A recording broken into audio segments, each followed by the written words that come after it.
నమస్తే, welcome back to my channel. నేను మీరు తారక్. ఈ వీడియోలో మనం మాట్లాడుకోబోతుంది Kubera. This movie directed by Sekhar Kammula. 1 minute 35 seconds trailer ని ముగ్గురు క్యారెక్టర్ రివీల్ చేశాడు. దానిలో ఎవరు ఏంటనేది మన మైండ్ కి వదిలేశాడు. దాంతో పాటు దీంట్లో ఈ మధ్య కాలంలో డైలాగ్లతోటి ట్రైలర్ ని ఒక బస్ క్రియేట్ చేస్తున్నారు ఏ డైరెక్టర్ అయినా సరే. కానీ ఈ సినిమాలో ఎటువంటి డైలాగ్ లేకుండా ఓన్లీ పిక్చరైజేషన్, వాళ్ళ క్యారెక్టర్ రివీల్ చేసి ట్రైలర్ వదిలాడు అంటే అదొక శేఖర్ కమల గొప్పతనమే అనుకోవాలి. ప్రేక్షకులు దానికి కూడా చాలా మంది అప్లోదిస్తున్నారు. చాలా బాగుంది ట్రైలర్. ఇంకోటి ఫస్ట్ ఆఫ్ ఆల్ మనం మాట్లాడుకోవాలంటే శేఖర్ కమల దగ్గర నుంచి ఇలాంటి సినిమా ఒకటి వస్తుందని నెవర్ బిఫోర్ నెవర్ ఆఫ్టర్ లాగానే ఉంది. ఎందుకంటే అతని జానర్ వేరు, తన సినిమాలు మొత్తం నేటివిటీకి దగ్గరగా, డైలాగ్స్ కూడా పరుచురి బ్రదర్స్ లెవెల్లో, అబ్బూరి రవి లెవెల్లో ఇలా ఉండవు. మనం సాదాసీదా మాట్లాడుకునే డైలాగ్లతో సినిమా నడుపుతాడు.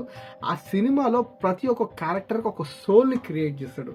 మనం చూసుకుంటే ఫస్ట్ సినిమా ఆనంద్ అయినా, దాని తర్వాత వచ్చిన గోదావరి అయినా, బ్లాక్ బస్టర్ హిట్ అయిన హ్యాపీ డేస్ అయినా, లైఫ్ ఈజ్ బ్యూటిఫుల్ అయినా, మొన్నొచ్చిన ఫిదా అయినా, ఏ సినిమా తీసినా దాంట్లో ఒక మంచి ఒక సోల్ని క్రియేట్ చేసి తీయడంలో శేఖర్ కమల నెక్స్ట్ లెవెల్ అనేది చెప్పుకోవచ్చు.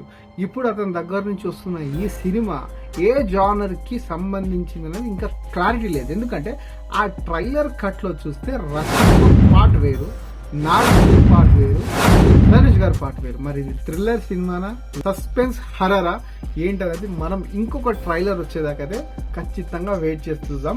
ఇది కూడా ఒక పాన్ ఇండియా సినిమానే, అన్ని ఆల్ లాంగ్వేజెస్ రిలీజ్ అవుతుంది. తెలుగు, హిందీ, తమిళ్, కన్నడ వర్షన్ రిలీజ్ అవుతుంది.